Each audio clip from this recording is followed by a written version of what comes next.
Strengthening Singapore's capacity to combat the flow of illicit funds. New measures unveiled to address money laundering will see more interagency data sharing, as well as inactive companies struck off and businesses roped in to red flag suspicious activities. Now, these measures, which will be rolled out progressively over the next year, are part of a framework developed in response to a ministerial committee review.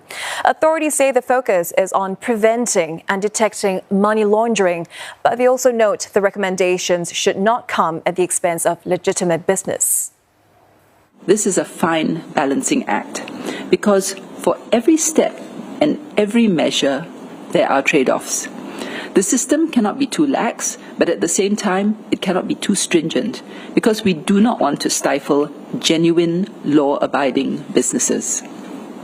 It has to be just right and allow Singapore to be a free and open economy while at the same time being inhospitable to illicit funds. People who work with high-value items such as luxury cars and expensive art will undergo specialised training to recognise the telltale signs of suspicious transactions as part of the fresh measures to fortify existing laws and combat money laundering. Nasyrah Rohim with more. Expensive art and valuable collectibles. These are prime targets for those looking to launder ill-gotten gains. By cashing in on such items, bad actors can effectively preserve the value of their dirty money. The problem is many salespeople may be unaware of the red flags, how to signal suspicious transactions, or even what their legal obligation is to report them. Authorities will soon be working with car dealers to help them recognize the signs of shady dealings. They say that while identifying what money launderers might exploit poses a challenge, the necessity for vigilance is clear. I think that the key thing that the agencies have to look at is what are potential types of goods. We can pick out the obvious ones, but there may be some which are not immediately obvious, but there may be other kind of suspicious factors. So I hope that gives you a sense of the challenge that you have in listing things. But the key thing to remember is it's basically things that appreciate over time and have a value, because that's what the criminals are after. One of them, high-value properties. The sector has long been a prime target for money launderers looking to clean illicit funds. And as a first line of defense, real estate agents have a crucial role to play.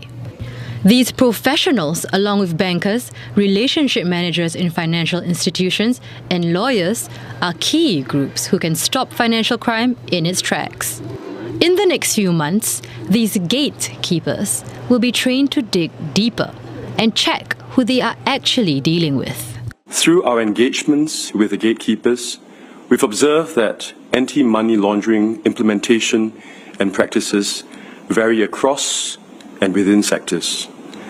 The IMC's recommendations thus intend to provide clarity on our expectations and to set a clearer waterline of practices so we can build a stronger collective anti-money laundering defense across our entire ecosystem.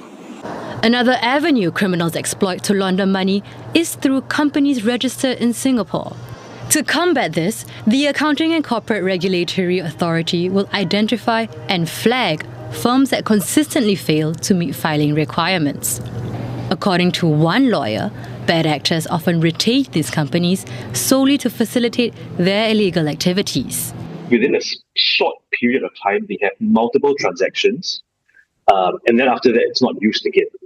So to prevent companies, dormant companies, basically from being misused in this hit-and-run type of situation, having a flag for inactivity would be helpful for banks, FIs, counterparties to ascertain whether there are red flags. Accra plans to keep improving its system months after a law was passed to tackle unethical companies that fail to follow anti-money laundering rules. In a few years, Singapore government agencies will have access to all reports of suspicious transactions, no matter where they were submitted. Now, this will streamline information from a wide range of sources, such as real estate agents, property developers and lawyers. The online platform called Navigate will help the government detect cases of money laundering more quickly. Nadirah Zaidi with more. In the past, after filing a suspicious transaction report, different agencies will be notified of these red flags. They will then gather to discuss to get the complete picture before starting investigations. But now with Navigate, the goal is to make this whole process more efficient by allowing different agencies access to a common data sharing platform. But the effectiveness of this platform also depends on the quality of information that is coming through.